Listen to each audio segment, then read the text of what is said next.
Hello, everybody. Uh, Welcome. If you're, depending upon where you are, it will be either afternoon or evening. So whatever your time of day is, please accept my welcome. I'm David Kraemer. I'm the director of the library at the Jewish Theological Seminary in New York. And it is our pleasure to sponsor this presentation, talk, and discussion with Grzegorz Kwiatkowski. I think I got that pretty close. Yes, Oh, perfect. okay, good. So I did my best. And this will be really a wonderful and, for us, relatively unique event. So let me tell you, just to begin with, a little bit about the library and the kinds of events that we sponsor, and then how this event came about. We consider ourselves to be one of the cultural centers of the Jewish Theological Seminary and supporting cultural programming of a variety of sorts. Obviously, that focus is more on the book and the written word than anything else. We have a regular series of book talks that some of you may have participated in the past, and that is ongoing. But we've also expanded our directions to include other kinds of programming. And so we're open to new possibilities.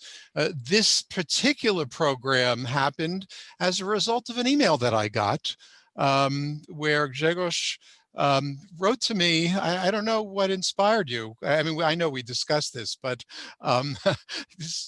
dropped me a line and said, I think it might be worthwhile for us to have a discussion. And I took a look at the links that he sent to me and said, wow, there's something really interesting going on here.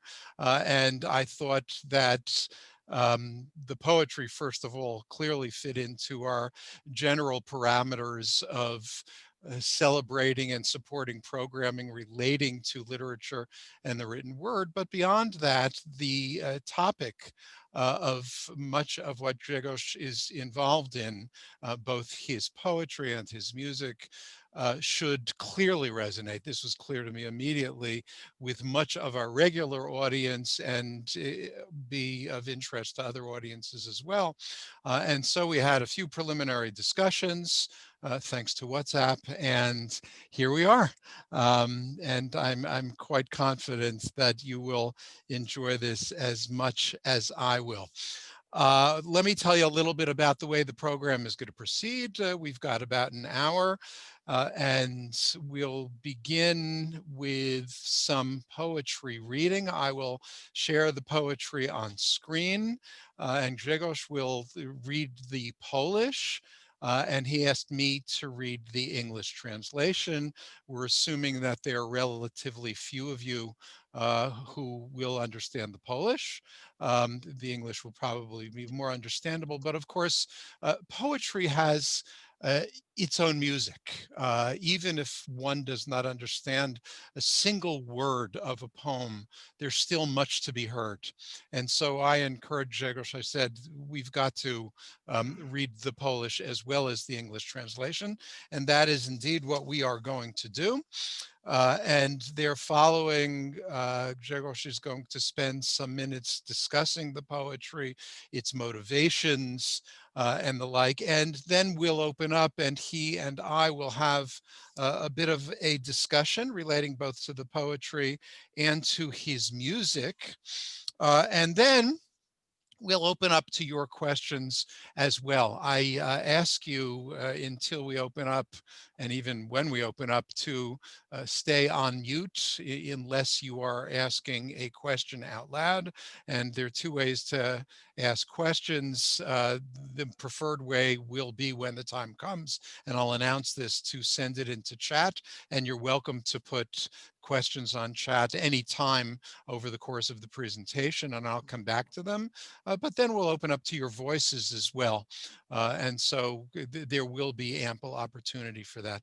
Before I share the screen with the poetry that Grzegorz has chosen, I want to read here a description of his poetry, which he was kind enough to share with me from Modern Poetry in Translation magazine. I think this provides us with a good foundation. The Polish poet Grzegorz Kwiatkowski admits to his poetic affinity with Edgar Lee Masters. Although he borrows his approaches from Spoon River Anthology, Kwiatkowski emphasizes the differences too. I'm very interested in history. My grandfather was a prisoner in Stutthof, the Nazi concentration camp east of what used to be the free city of Danzig. Later, he was forced to become a Wehrmacht soldier. Kwiatkowski's poems explore not only conflicted pasts of Central and Southeastern Europe, but also the paradoxes of contemporary genocides, for instance, in Rwanda.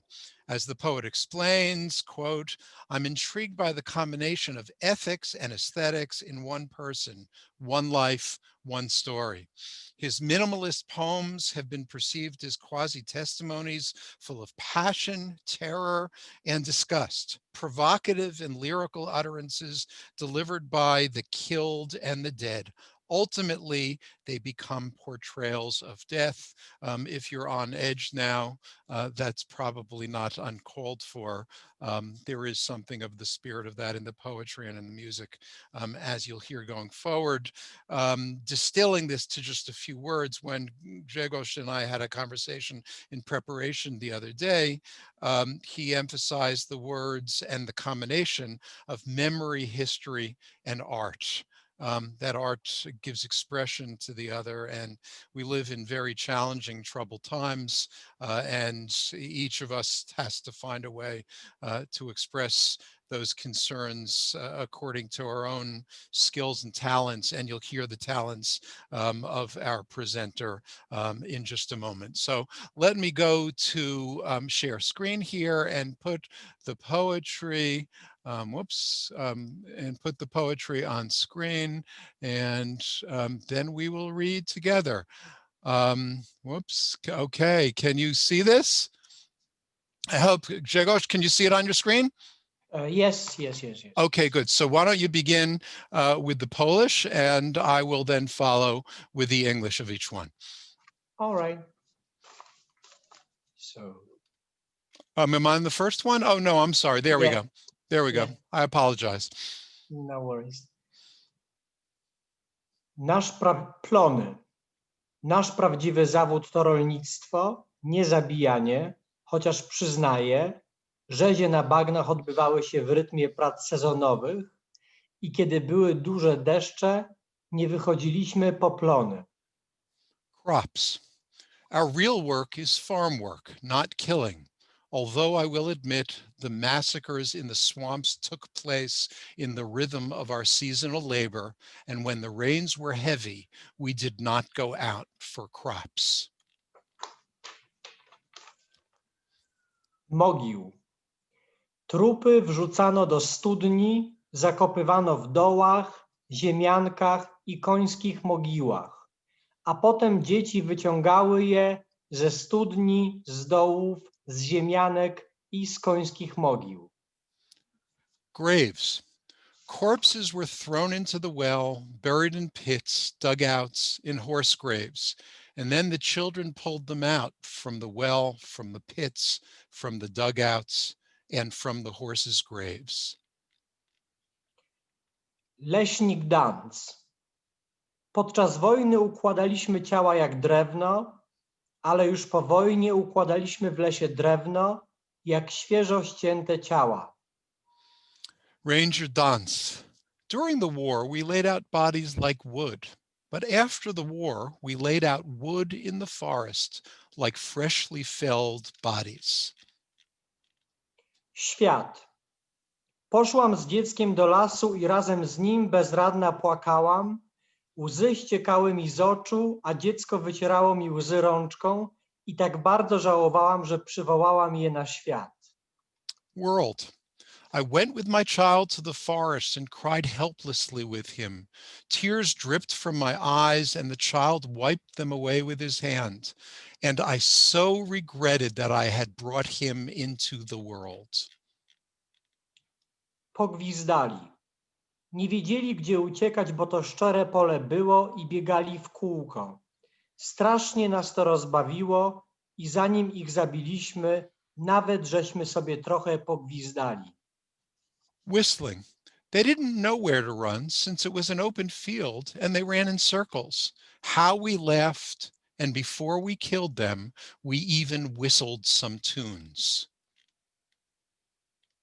Walter Stier. Mój ojciec, dobry pracownik biurowy kolei, nigdy nie uczestniczył w żadnym rozstrzelaniu. Tylko wykonywał swoją pracę. Organizował transporty na wschód i na zachód, na północ i południe, w górę i w dół. Walter Stier.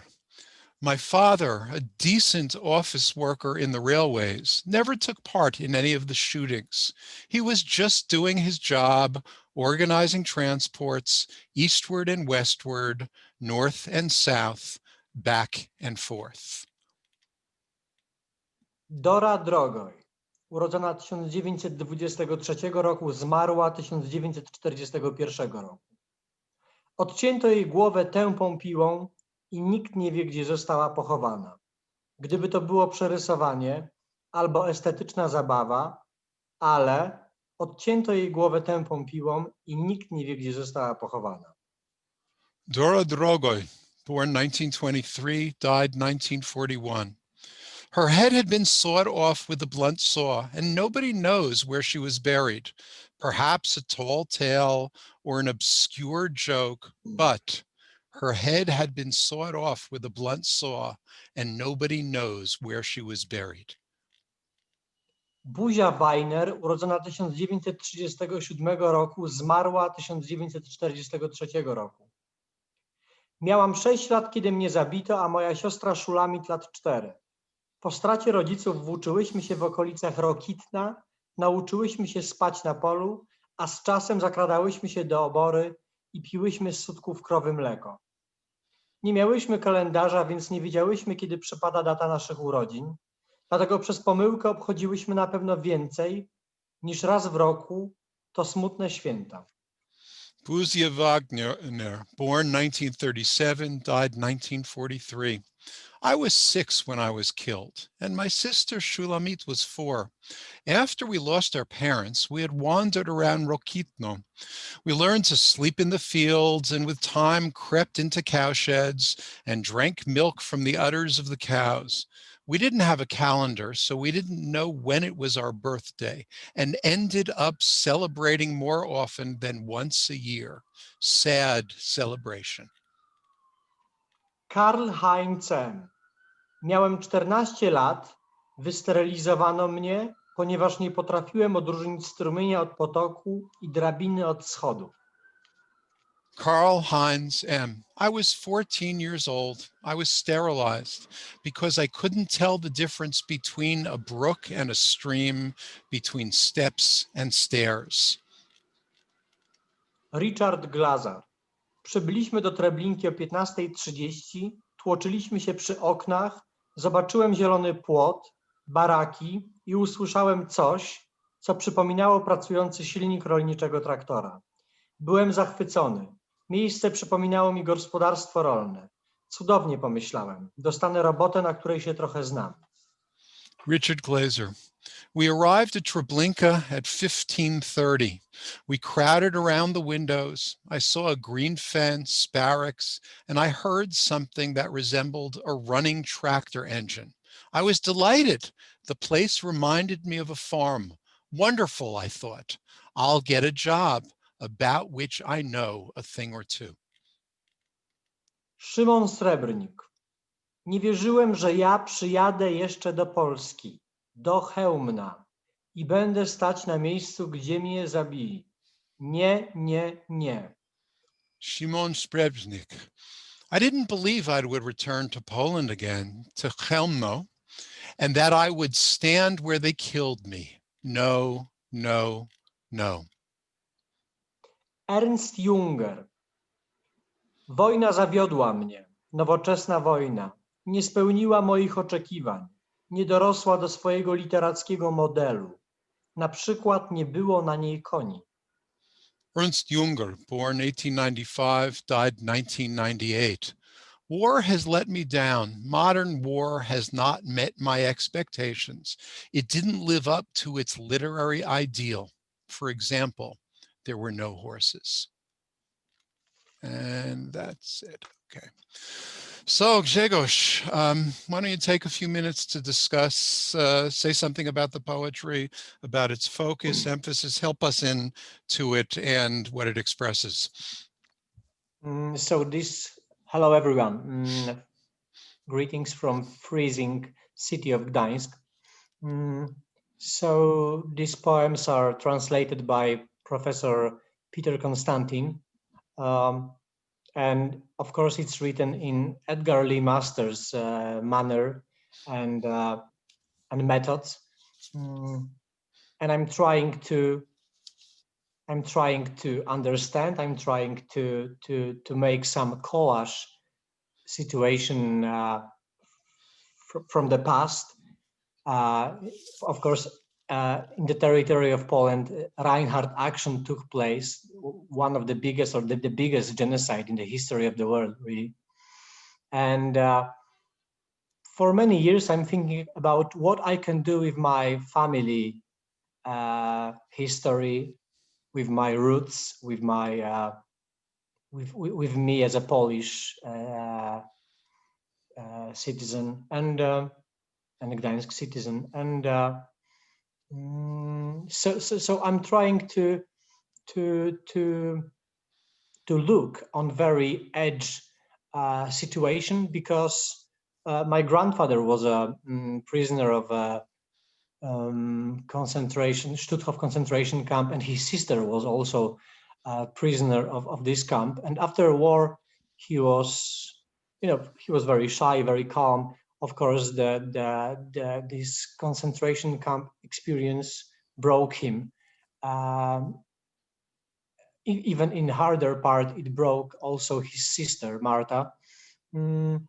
So few years ago, by maybe kind of an accident, I found out with my friend from Trupa Trupa band, we were making a documentary movie about Mr. Albin Ossowski.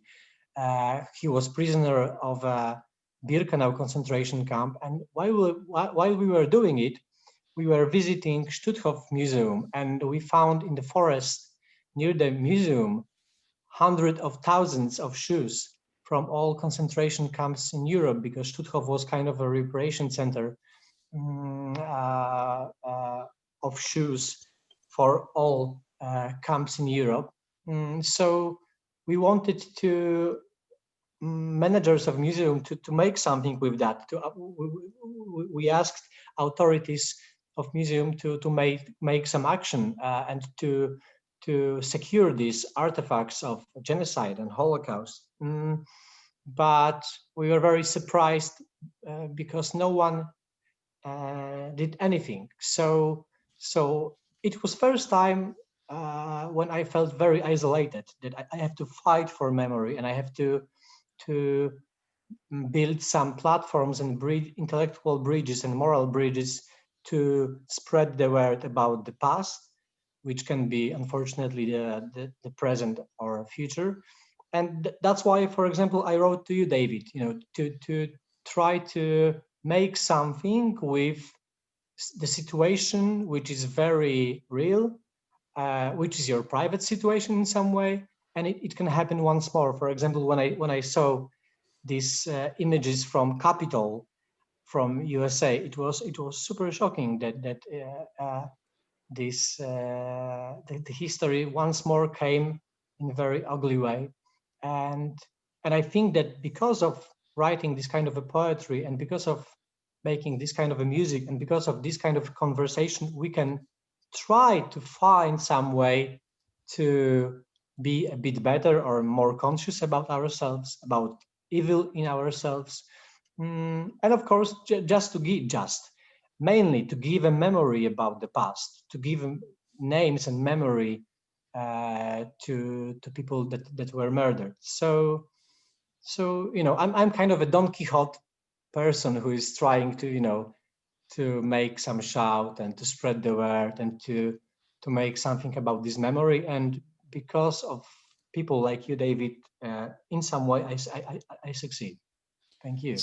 Um, you emphasize now memory, and certainly that's central to the poetry that we just read. But I know that this is not just about memory. It's not just about history. It's also about the present. So can you say something about that, about how your own personal experience as a citizen of Poland, as someone experiencing the politics and political movements of Europe at this time, how does this inspire you?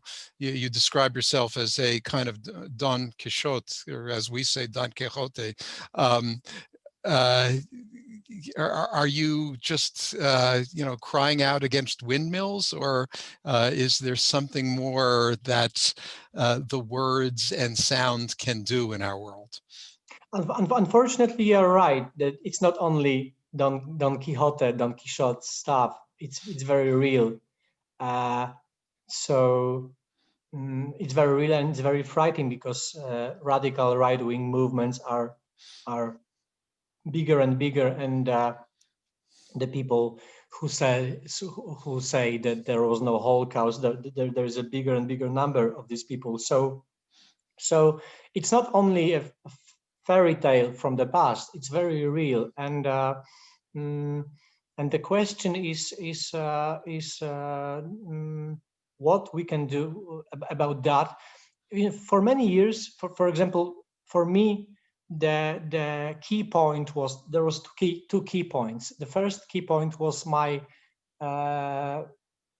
let's say when I was fighting for this secure of artifacts to secure these shoes. But the second thing was, of course, publication of book by Jan Tomasz Gross about Jedwabne, called Sąsiedzi, neighbors, and it was a really changing point. I don't think that it only for me, but for many people from Poland, because we are always we were always thinking about ourselves as a victims, and suddenly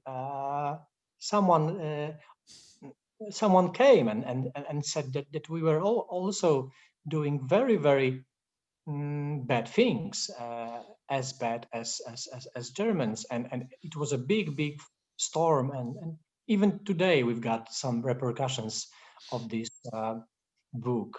Fortunately, because it's a great book, and it changed many things. So when I started to ask my family, my friends, many years ago, when the book was published, about what do you think? What do you think about that? So I was super shocked, because many of my very good friends said, of course he is lying. Of course it's not true. And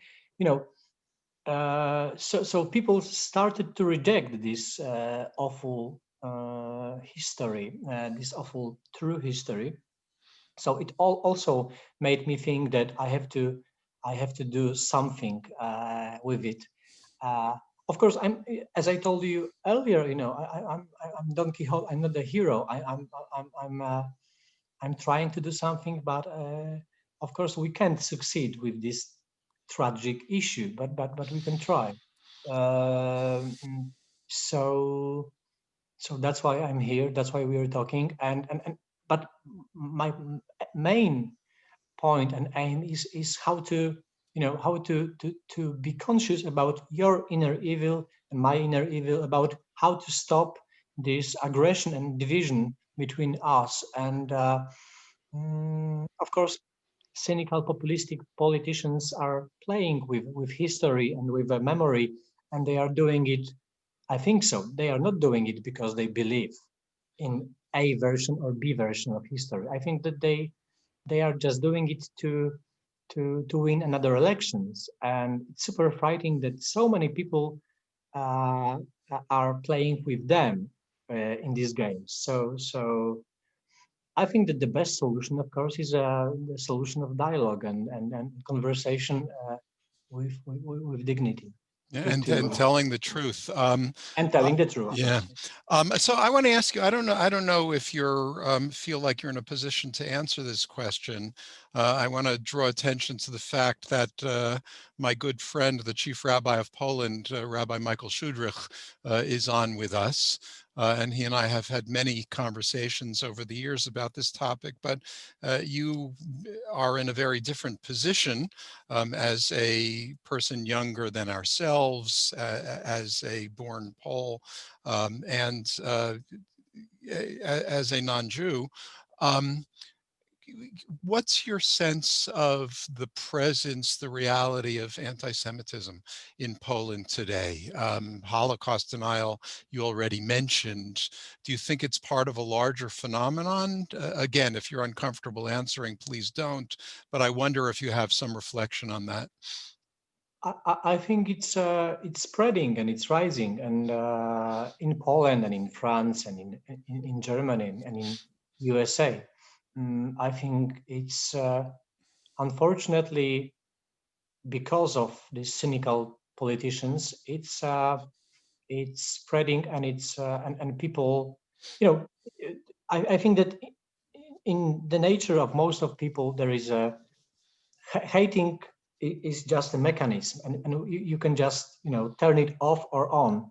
And I think that for a few years someone turned it on, and it's rising. So it's super risky. And for a few years ago we were recording with Trupa Trupa. We were recording our album in the new synagogue in city of Gdańsk. And for example, I guess it was 2 years ago, someone broke the glass. It wasn't a big, super big situation. No one was killed, but it was an aggression.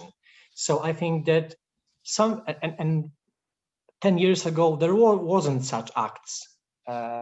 So I think that it's rising, and if authorities and politicians are not stopping, but provoking, and they are provoking, especially with this IPN law. So if people know that they can do something bad, and it will not be read as a bad thing, it's just very engaging gesture. Yeah. Since you just mentioned Trupa Trupa, I want to use this as an opportunity to kind of bridge to your music and to the bands. Everyone should know that while we had thought about sharing some of the music as well, Grzegorz, I think, correctly observed that sharing music through the platform of Zoom is not terribly satisfying. It distorts the music and is not true to the experience. So he didn't want the music poorly heard or misrepresented. But that doesn't mean we can't discuss it, and we will share some links to various videos where you can use your own technology to listen to these, and I'm sure you'll be very moved by it. Are you putting some of that in the chat right now, Grzegorz? Yes, yes. Okay. Yes. So let's see if you can, do two things at once while you're doing the sharing. Let me just say a few things about my experience of the music and then ask questions. I re-listened this morning to some of the songs that you've had featured in some of the links that you shared with me in the past. The words that I would use, and these are all videos, so there's the music itself, or the sounds and the music, and then there are the images that you choose for the videos, and of course there are the words. So as I made notes for myself, I used words like troubling or ominous, threatening even, but also hypnotic. I noted the refrain in your song Remainder, well, it did not take place, well, it did not take place, very disturbing. Another of the songs, Of the Sun, where I didn't pick it up, all of the lyrics, but you know, your eyes are blind, really stood out for me as I listened. And again, I was engaged and a little bit disturbed in the best sense, because art can be disturbing, by the ominous quality of some of what I heard, the background talk, the buzzing, this discordant quality of some of what creates the entirety of the sound. And then I mentioned to you when we got together just to check out Zoom beforehand that I had listened to the NPR Tiny Desk concert recording, which is quite wonderful for you with your band from the basement. So I guess we could call them, like Dylan, the basement tapes. And that you did that recording now during COVID. Another day, you know, the lyrics are reminiscent of the Beatles' Nowhere Man, right? But nowhere man, nowhere land. Then I dream about no one, no way, nowhere, none of us. The negation is very central to everything that you're doing here. I must say, and this is for everyone, I really encourage you to take the opportunity to listen to this, because for me, it was hypnotic in the best sense. And I've said to Grzegorz already that I can't wait till his North American tour, the band's North American tour, is reinstituted, so that I can go to the concert and hear the live performance of this. So let me step back then and ask the kind of questions that people used to ask John Lennon or Paul McCartney. Who wrote the lyrics? Who wrote the music? How do you put them together? Where does the inspiration come from? Questions like that, I'm sure, will be of interest to everyone.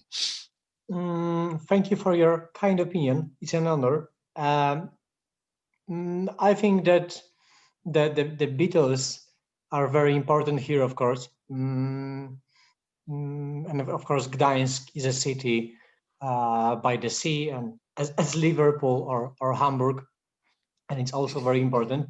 But I call this band, maybe in some semi-joke way, Samuel Beckett Lonely Hearts Club Band.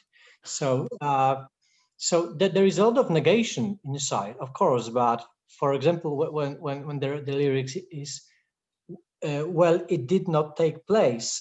So in my opinion, it means, well, it took place. You know what I mean? It's always in some way provocative, but minus means plus. And of course, it's disturbing. And I think that most of Polish people are, I know it will sound a bit creepy, but I think we are, you know, we are still living in a state of trauma, of another generations of trauma, and because this country, because of the Second World War and the communism time, it was totally devastated. So you can feel in the air that in some way it's a big cemetery, really. Not whole Poland, but really a lot of cities like Łódź, like Warsaw, like Warszawa. So there are a lot of ghosts in the air, and if you've got if you are listening to them, you know, you're just taking your notes. But I think that this music is, of course, it can be interpreted in many ways. It's not only about one thing, because Trupa Trupa is a democratic band. So I'm not the leader, I'm not the frontman, I'm not the only person who is writing lyrics. But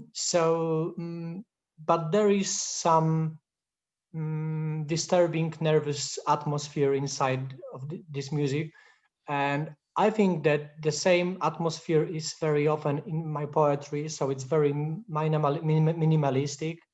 And I think that the listener or the reader is deciding about the final shape of it, as well as in poetry and as well as in music. So maybe it's because I really believe in kind of a moral awakening that you know that, for example, for me, art. I'm not saying about my art, but for me, art is making almost always a moral awakening. That when, for example, when I read great book, I think, all right, I can see a lot of evil inside of me, and this is time to wake up, to be a better person. Next day will be better. You know what I mean? It's so for me, this very pessimistic art, in some way, is very optimistic. It gives me power to see more light. And when there is very dark situation all around, I think that the people just need a light. And if you will have this feeling that, all right, it's very dark, I need light. This is this moment of moral awakening, and this is my ideal situation with art. Okay. Now, as you're talking about the creative process that leads to what your band plays, I'm curious, and it connects to a lot of what you just expressed, including the emotion of it. Can you say something about the kinds of audience that follow Trupa Trupa?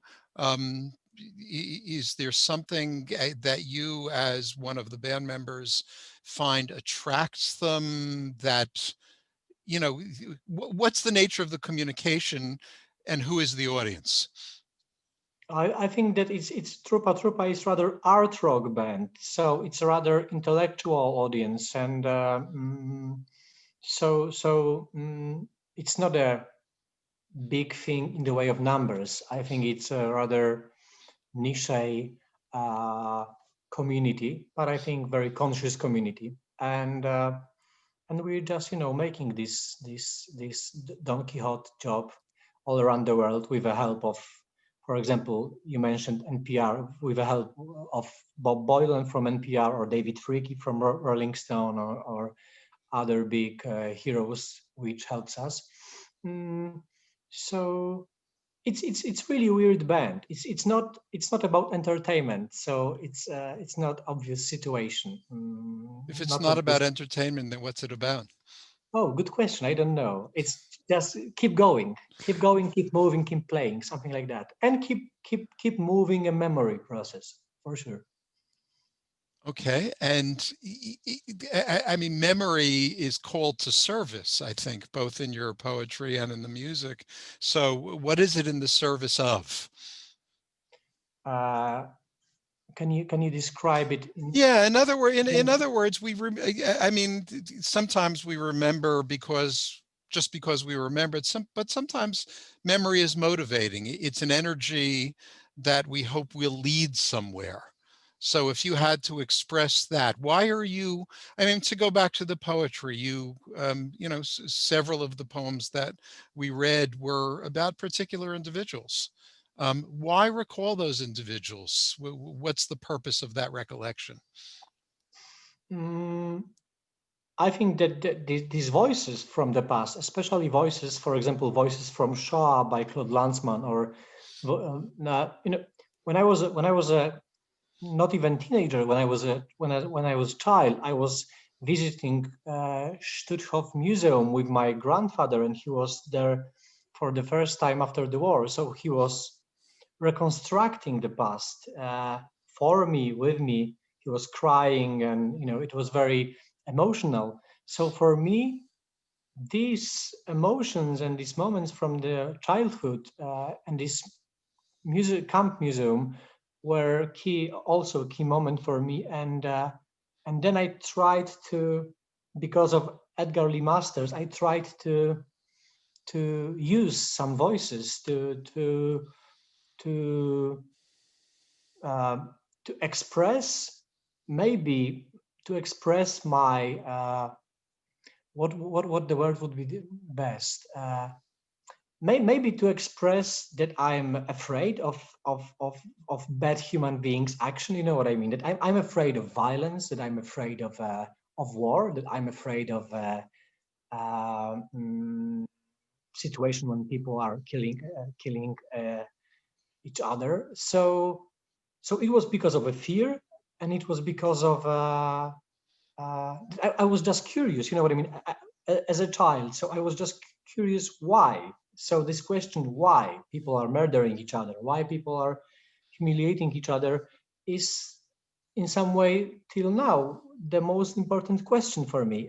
So that's why. But on the other hand, or maybe because of that, maybe I will sound very naive, but all you need is love. So I think that the message of this kind of art should be just opposite to this darkness of this art. That we need light, we need love, we need communication. That's the point. Of course, I enjoy reading Arthur Schopenhauer, the great philosopher of pessimism, was born in Gdańsk, so in some way he's my neighbor.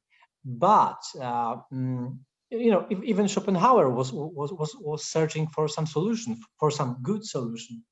So to being conscious about very murder like human beings abilities is one thing, but what will we do with this with our predators abilities? So I think that the point is just conversation and conversation, music, poetry, art. I really believe in art in a way that, in a big way, I really believe that art is changing ourselves. Beautiful, beautiful. Okay, so since you believe in conversation, I think the time has come to allow our conversation just between us to come to an end. Have you, someone asked, have you been able to share via the chat the links to the music? I did it, but I will do it once more, or maybe I did it in the wrong way. Okay. Or alternatively, since we have a record of everyone who has registered for this, if you want to just send me a document which has got the links embedded, we can distribute it to everyone who's been on. I guess now it's all right. Yeah. Okay, so let's open it up then. I will take myself and Grzegorz off of the spotlight and provide us all with the opportunity now to speak to Grzegorz and ask questions. So please, whoever you are, feel free to unmute and speak up. I'll check the chat to see if there are any questions that came through there. But again, feel free to ask a question by unmuting yourself.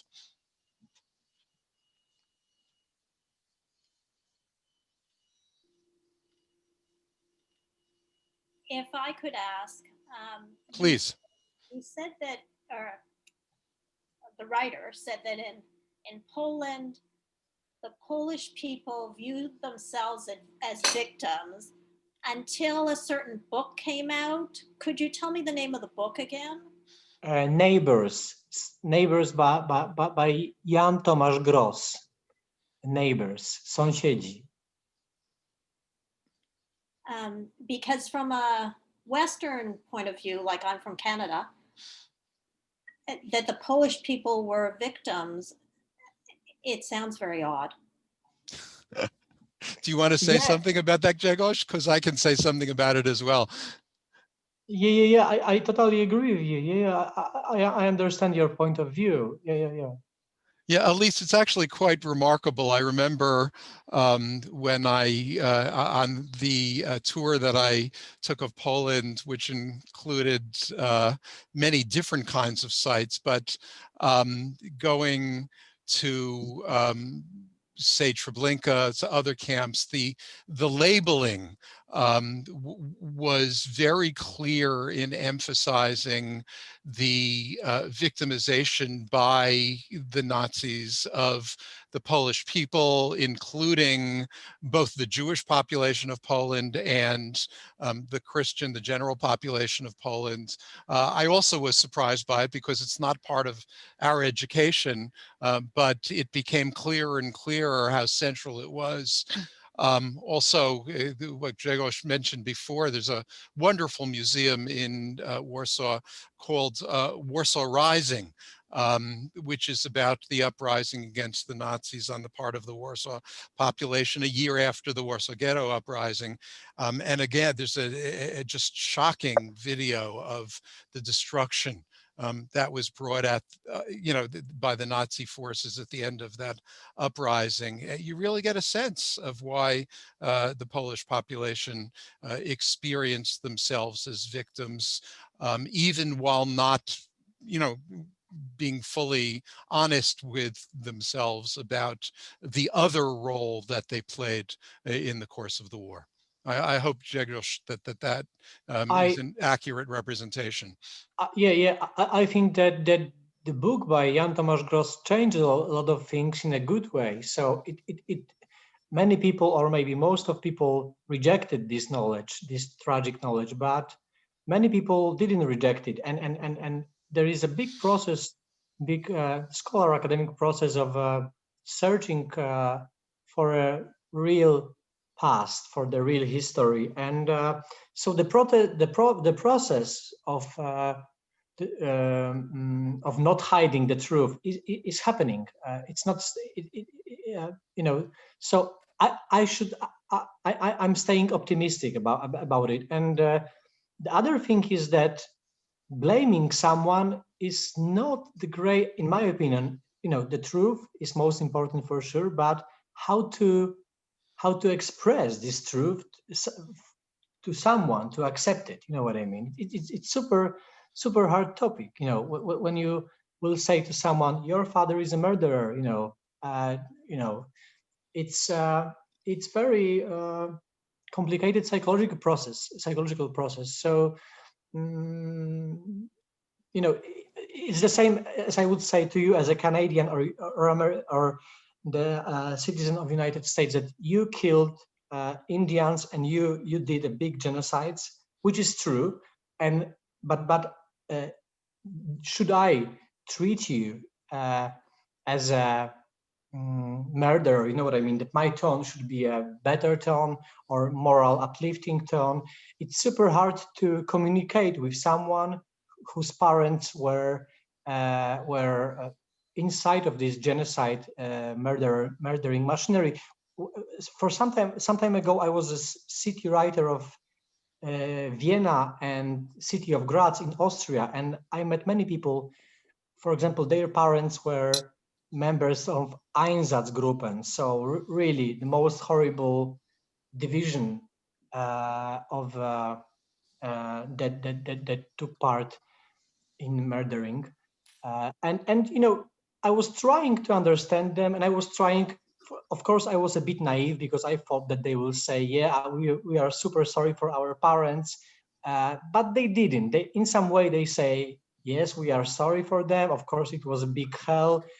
They shouldn't do it." But in some way, they were, these were their parents. So it's as I told you earlier, it's not about relativization. The truth is most important, and the memory is most important. But it's really hard to connect with this tragic knowledge to, for example, to someone who did some very bad thing. Okay, so we've got a couple of questions in the chat that I'll share, and a couple of people have raised their hands, so I'll also call on them. But just a technical question, Grzegorz, is it okay if we share the sheet with the poetry that we read at the beginning with the participants here? Can we distribute it to them? Yeah, sure. Okay, so we'll take care of that for everybody to be able to see. Somebody says that you're quoted in one of the interviews as saying, "We're not a political band. I'm a person who focuses on and speaks openly about genocide, Holocaust denial, and populism. My friends are less interested in being in the limelight and more reticent about the exposure." And so the person asking that question, Kevin asks, how does that work on the level of collaborative artistic creativity?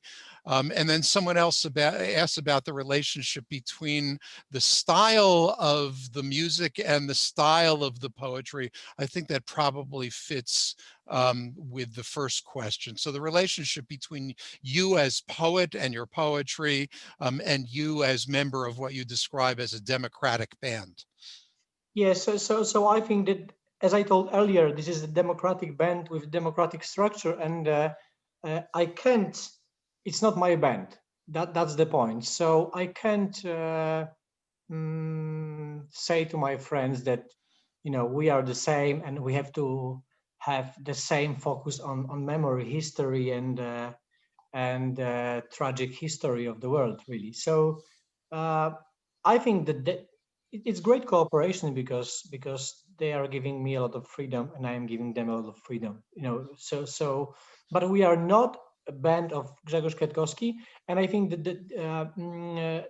the poetry is the main platform of this memory art project, and the music is in some way less focus on it, but still it's all about interpretation. In my opinion, I hear it and I see the memory art project, but for sure it's more open for many interpretation, and poetry is more focused in direct way. Okay, great. Linda Bobroff, I see that you've raised your hand. Do you want to unmute and ask? Okay, I did unmute. Thank you so much. I'm calling in from Gainesville, Florida.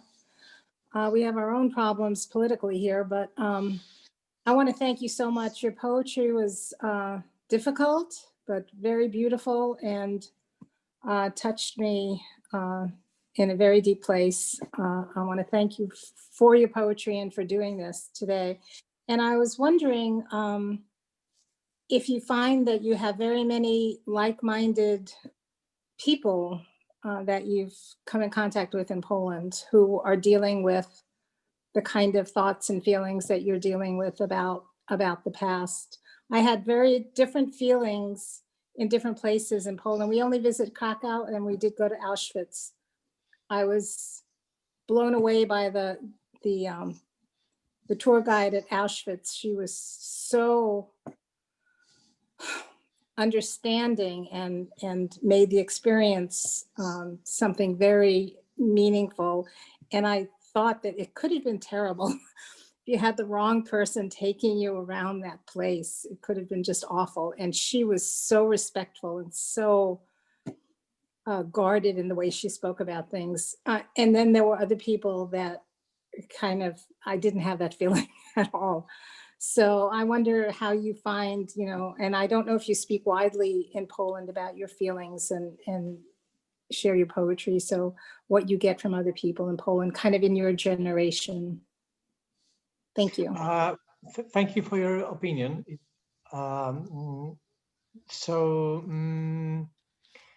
It's good question, because in some way, Trupa and my poetry is more known outside of Poland than in Poland, and I'm rather making some international cooperations which are in some way relations over nationalities. So they are in some way non-nationalities. You know what I mean? The message, the friendship, the intellectual stuff is more important than some patriotic games. And I think that because of some reasons, this poetry is more interesting for people from Germany, Austria, United States, France than Poland. In some way, for example, a few years ago, people really didn't know why I'm doing it in the way that it's just the past. Why I'm doing the archaeological memory stuff. It's just like a reconstruction from the past. It doesn't have a sense. Now, times are more and more risky and more frightening. So these criticizing voices are there is not so big number of it, but I think that many people from Poland are accepting stuff which is modern in the modern future way. You know what I mean? The past is the past. So of course there are many great people here, and I've got many great intellectual friends and friendships and a lot of supporters.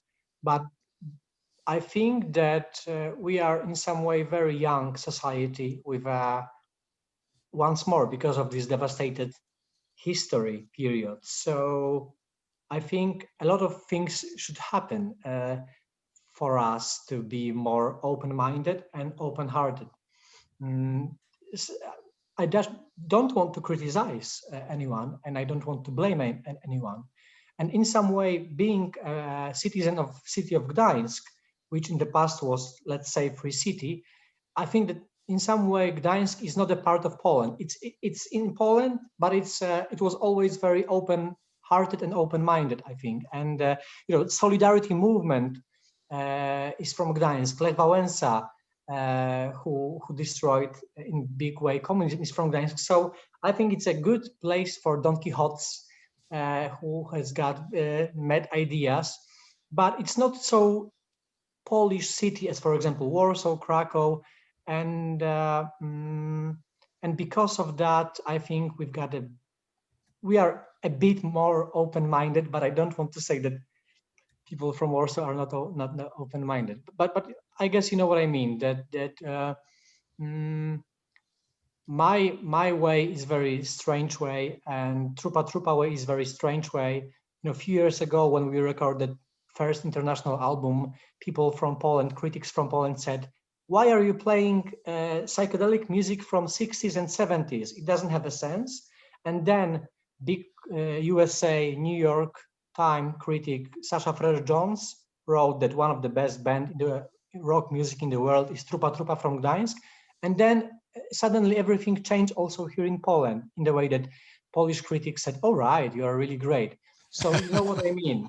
You know what I mean? That many Polish people like stuff which is well known in the Western world, and they don't maybe not accept, but they don't see the stuff which is going on, in the same city they live or in their country, because they used to, because of the capitalist machinery, of course, they used to believe the Western authorities. Okay, our time is approaching the end. Ingrid, you had your questions up, so, your hand up, so you want to ask your question, and then we'll draw it to a close afterward. Yeah, thank you. And yeah, so Grzegorz, you spoke about love and light and dialogue, and your poetry and music also delves so deeply, into darkness, genocide, hatred, trauma. And I'm just curious on your thoughts about sort of sustaining that tie to the light and to love and solidarity and all the things that we delve into pain on behalf of, like both holding that tension within your art, but then also keeping that tie and holding that tension in your life so that you can make the art. Thank you.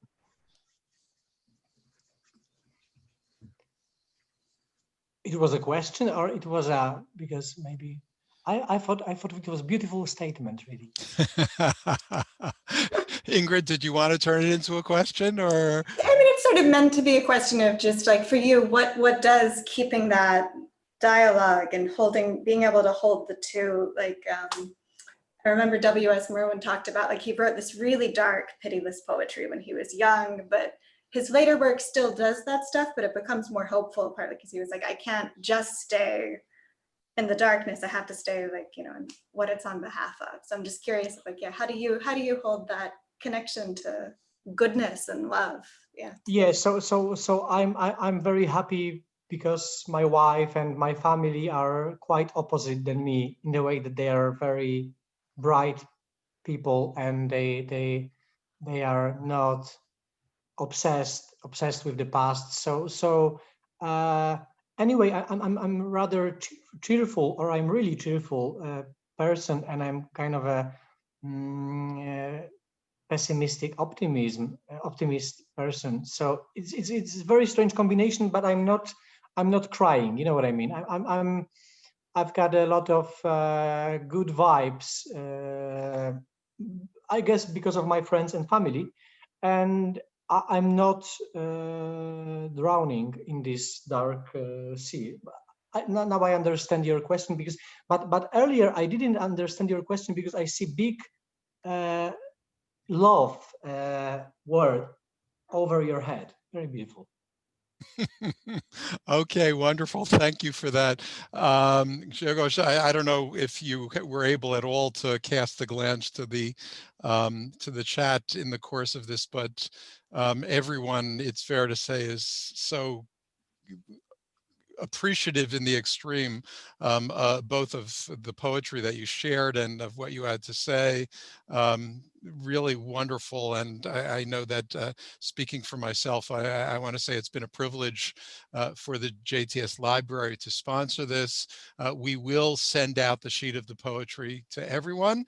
And the two things I would say is you're on our list now, so look for other kinds of programming going forward. We hope that you'll join us. And Grzegorz, I hope that you'll share with us when your international touring is back in place, when we can travel once again. And one of the celebrations, I'll speak personally now, one of the ways I will celebrate the end of the pandemic is by making my way to the club and listening to the presentation, or to the bookshop where you're reading your poetry. Whichever it is, I look forward to the opportunity finally to meet you in person. So thank you everybody for joining us, and be well, stay safe, and have a wonderful afternoon or evening. Bye-bye. Thank you, dear all. Thank you. Bye-bye. Thank you, dear David.